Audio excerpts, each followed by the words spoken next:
hard man to reach.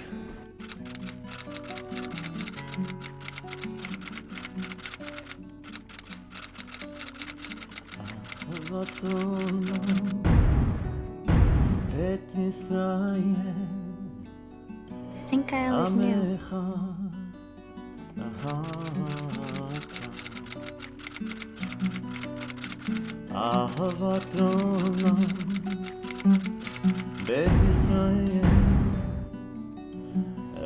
Vanessa. Wait.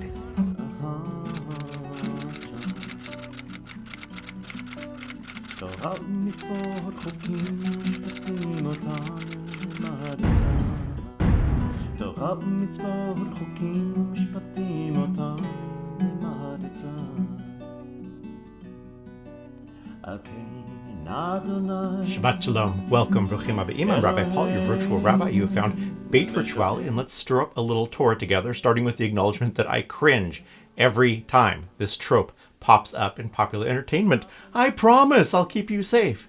I promise we'll find your son. I promise it's going to be okay. You can promise, and pretty much every superhero at least does, but you are probably not going to be able to keep it, which of course is the predictable tension in the movies when we hear these words. And yeah, regarding other types of media, I'm not even sure what to say about all the impossible promises in popular songs. Try going down that Google rabbit hole. In my teasing examples, these promises are made with full intention of keeping them, but fail because, in order of the examples, life is unpredictable, and the Joker was that unpredictable. Tomorrow will not be the same as today. The promises made by someone who is naive will change as one has great responsibility. And we have hubris to think we can control reality via our promises, no matter how awesome we might be. And yes, the original version of this video was about 10 minutes longer with a deep dive rabbinical analysis of superheroes making promises. So if you want that, let me know and I'll do a midweek video. Now, when you first read the words of Parashat Matot-Masei after having had your autoplay present the lyrics of a naive and overly optimistic song, I'll never break your heart, and I swear. right? It's worth thinking about promises. The text reads, if a man makes a vow before the Eternal or takes an oath imposing an obligation upon himself, he must not break his pledge. He must carry out all that has crossed his lips. So much for the Dark Knight and his words to Harvey Dent. So much for, well, how much of entertainment? Let's be honest. So much for how much of what we ourselves say? I'm pretty sure that in Judaism we are a bit more sensitive to this than others from other traditions may be. Bli neder, without promising, is about as standard of a modern Hebrew statement as you can get, and one that stands at the exact opposite end of the spectrum of your favorite Hollywood superhero uttering words that cannot possibly be guaranteed. It doesn't mean that Judaism is a religion of the wishy-washy.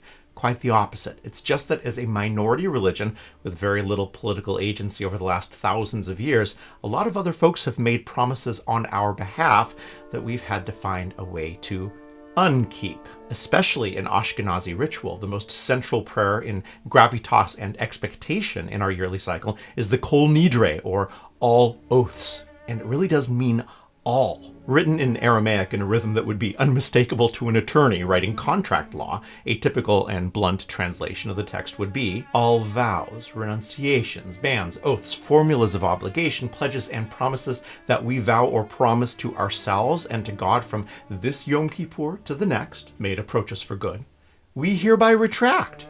May they all be undone, repealed, canceled, voided, annulled, and regarded as neither valid nor binding.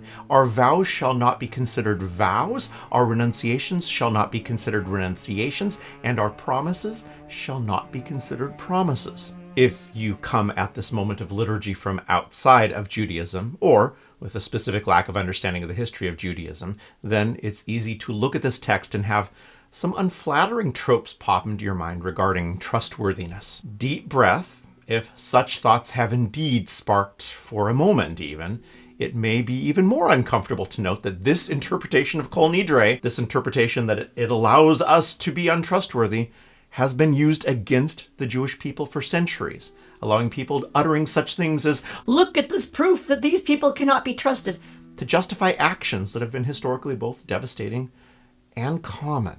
The purpose of the Kol Nidre, however, is not and has never been for your local Jewish business person to bring their contracts into shul and rip them up once a year, laughing all the way to the bank. The truth is more complex, disturbing, and universally spiritual. And one can learn something but not really understand it. And I'm not sure I understood this in any real way until I had one of the most bizarre experiences of my rabbinate. A few years ago, back in the States, I'd been invited to the clerical installation for a local member of the clergy that I knew casually. Non-Jewish clergy that I'm talking about. I accepted the invitation gladly as part of the interfaith work that I've always tried to do in addition to simple curiosity. I love ritual. Ritual taps into the deep and collective unconscious, and the similarities and universal archetypes that can be found in every tradition, both East and West, point to a shared humanity. Of course I was going to attend, and moreover saw this as a type of academic opportunity, as I'd never seen an installation from this particular denomination. To make a pretty complicated story a bit more compact, I had a meeting go late, so I arrived late. I sat in overflow seating with closed circuit television, and then at some point in the ceremony, I brushed absently at a sudden moisture on my head and neck. It was one of those weird, something must be dripping absent thoughts as I rubbed the back of my neck and felt distinct droplets. Perhaps my fault lies in a personal religious perspective that I far too often universalize. I assume others feel the same way. I tend to see things symbolically rather than understand them as literal. I'd been looking through the program, and in my perusal of the program, I'd seen that as part of the preparation for the actual installation was a ceremony of baptism. I can't say I'd really assumed anything or thought deeply about it one way or another, although if someone had pressed me and pointed at this section, I probably would have stayed in expectation that either this was a celebration of the liturgy associated with baptism, or that some level of ceremonial baptism would take place for the clergy person being installed. But because clergy from multiple faiths and traditions had been purposefully invited to the ceremony, I would have never guessed that everyone there was going to get baptized. In my case, most explicitly, against my will. It took mere seconds of looking behind me after I discovered the wetness, seeing officially robed men with large basins of water, for the full picture to become clear. Confirmation came as I watched them dip evergreen branches into the water and then wave the water across those seated in broad swishes, and they were heading back in my direction for a second swish. In addition to the understanding of what was happening, quite a few other thoughts went through my head. Can't they see me? Was one of the most prominent as I touched my now feeling quite out of place yarmulke and tried to make eye contact with them. Now, if you're a member of a majority population rather than a minority population, you may be scratching your head. What's this guy's problem? If you're a member of a minority population and or don't care much about religious ritual, you might feel the same way. Since I think nothing after this point could be understood without some level of sympathy or compassion for what's happening, here are a few flawed analogies that may nevertheless provide a pathway into understanding. Flawed analogy number one. You're on your way to the ballot box for Brexit or the 2020 United States presidential election, and you find that someone has already placed your ballot in the box for the opposite that you yourself would have chosen, and there's nothing you can do about it. Flawed analogy number two. You're a rabid sports fan, and the most rabid sport fan from your most rival team gets to dress you in their team gear for a year, and you have no say. Flawed analogy number three. Your grandchild, or your grandparent, always gets to choose the music for the car in long drives, for the entire drive. Yeah, I told you the analogies were flawed, but notice the commonality of against your will. But the biggest flaw is mostly because forced baptisms have been part of specific policies against the Jewish people for more than a millennium, and choosing column B, no thank you, kind sir, I would choose not to be baptized, thank you very much, would include, for way too much of history, life and death consequences that really don't make this a choice at all. If you're coming at this video from within Christianity instead of Judaism, perhaps the better analogy is you finding out that your neighbor, who belongs to a denomination with which you have significant doctrinal differences, takes your child without you knowing and baptizes them in their house of worship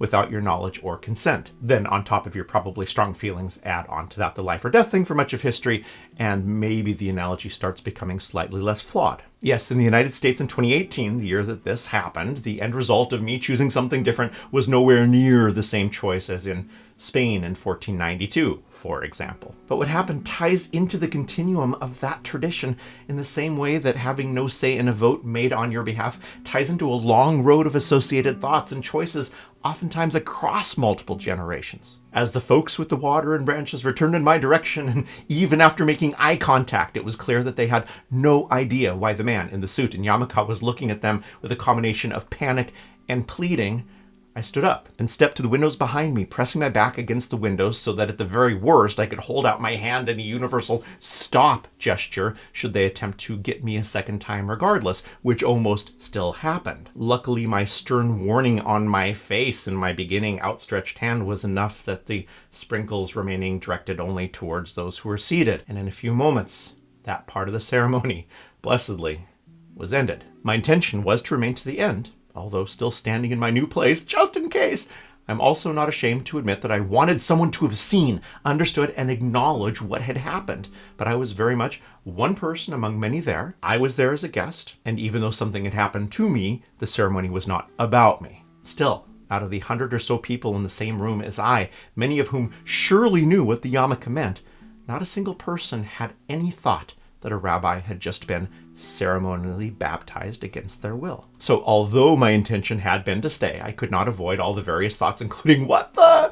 that had now begun swirling, and as I take seriously the their house, their ceremony ethic, I quietly slipped out without making the fuss that my lesser evolved self had been clamoring to make. Now, there's an important story to be told and dialogues to be had regarding what interfaith invitations do and should mean, along with the consciousness, or at the very least clear communication that should go into such things. An interfaith gathering is not a closed ceremony for folks already with club membership cards. At an ideal level, there needs to be a dialogue about what an open invitation means when you're inviting those who do not participate in the club sacraments, and then subjecting them to participation in a sacrament without warning. There's also another discussion to be had that symbols, such as those used in such sacraments, have inherent and archetypal meaning. But none of those dialogues is what I'm really trying to focus on today. From a certain perspective, nothing actually happened. I got a little wet. Big deal, right? For one to be satisfied with that perspective. However, there could be nothing in your life whose symbolism had tangible meaning, something that is proven false in nearly every facet of secular society as well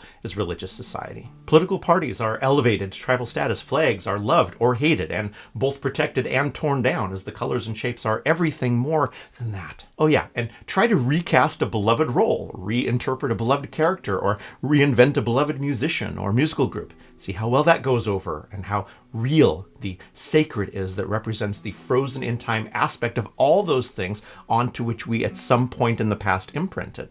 My concern with sprinkles of wetness may feel absurd to another. Give me a few seconds and I'll find something just as simultaneously absurd and tangible in the life of the one scoffing. It doesn't mean I'm saying everyone has to bow down to my symbols. It's saying we have to be aware that symbols do have inherent power, and we need to be in dialogue with that when we choose to openly invite into our spaces. And yes, our default mode is that we react when we feel someone should know about our sacred symbols and yet show that they do not. Symbols have power, and we all react to some symbol as if it had power, even though another might disagree and find the symbol worthless. So thinking through all that, I personally tried to convince myself nothing had happened. I certainly had not sought to be baptized, had uttered no words of welcome to the ritual or confirmation that I had consented. I had not known that to be a part of the ritual I agreed to attend, and I left after the ritual had been revealed. But still, couldn't shake it. I did everything else that I could to dissolve the feelings of ill ease. I spoke with folks in the denomination who confirmed that they'd never thought of the problematic implications of such a ritual in an interfaith invited gathering. And they promised to bump the concern up the flagpole. So, great, I hope that happened. As we, in my synagogue, got closer to the Jewish High Holy Days, I used Jewish ritual tradition to address, forgive, and let go of what had happened. But what I really needed was Yom Kippur. What I really needed was the Kol Nidre. I had made no promises, no vows, no pledges, and no oaths, but one had been made for me. Yes, accidentally and truly without malice, but in ignorance, I was tied to a tradition not my own in a ritual that had been used with malice in the past. That year, in the synagogue, on Erev Yom Kippur, as 3 leaders of the synagogue acting as the symbolic Beit Din stood at the bima with 3 Torah scrolls, and as I sang the words, Kol Nidre, all vows, may they be all undone, repealed, cancelled, voided, annulled, and regarded as neither valid, nor binding. The words washed over me, not as the magic spell that we too often associate even unconsciously with prayer and ritual, but as another more powerful promise and symbol. That promises are indeed tangible and powerful, and when they are made, they need to be taken seriously. And here's the critical point. Not only because they bind us, but they may as well bind another in a web of expectations, in a web of symbol that we neither intended nor expected. Promises have power, and that power goes both ways. Unlike the view from those wishing to use the words of the Kol Nidre as yet another historical excuse to tear down, the Kol Nidre can only be understood hand in hand with the opening words of Matot. When you make a promise, you keep it. It seems to contradict the Kol Nidre, but it really doesn't. Because from the Kol Nidre, we add to that understanding that making a promise obliges us, but simultaneously captures another in its web. Matot with Kol Nidre is a warning that we don't always know what we are saying simultaneously, as we do not know what another is hearing. And the issue is not promises, it's how easy and without thought we make them. A child may not hear our innocent intention that we will do everything we possibly can to take them to the zoo this weekend, if uttered with what may feel like the throwaway phrase, "I promise." If something comes up, they will hear a contract. And if broken, they will hear, "I'm the one with whom it's not worth keeping a contract." Yeah, I know, I've been there. Work called. I had a flat tire. My knees hurt. Billy got sick. I didn't know how exhausting the week would be and how much I would need to recover. These things are nearly probable and require us to sensitively use words like, "I would like for us to go to the zoo this weekend. I can't promise though, because a lot could happen. If it doesn't happen this weekend, we're going to keep on trying until it does happen." And maybe that's not good, but it's better than the promise.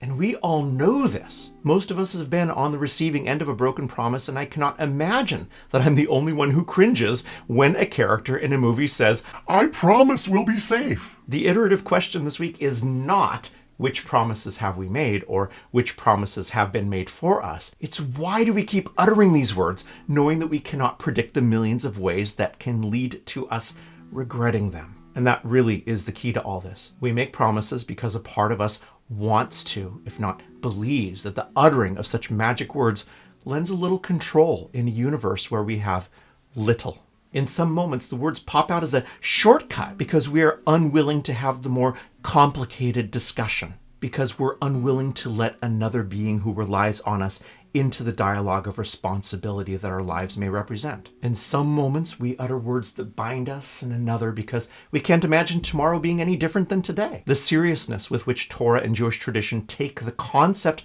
of a promise is the acknowledgement not only of how sacred such words are, but how devastating they can be. The iterative question perhaps might be rephrased as, am I aware what I am doing as I hear these words, "I promise," leaving my mouth? If we say these words, we'd better be sure, as we have just invoked a powerful symbol of responsibility and interconnectivity. The relationships we build and the honesty in which we can live when this question never strays far from our optimistic tongues is transformative. I promise. Shabbat Shalom, everyone. We'll see you next time.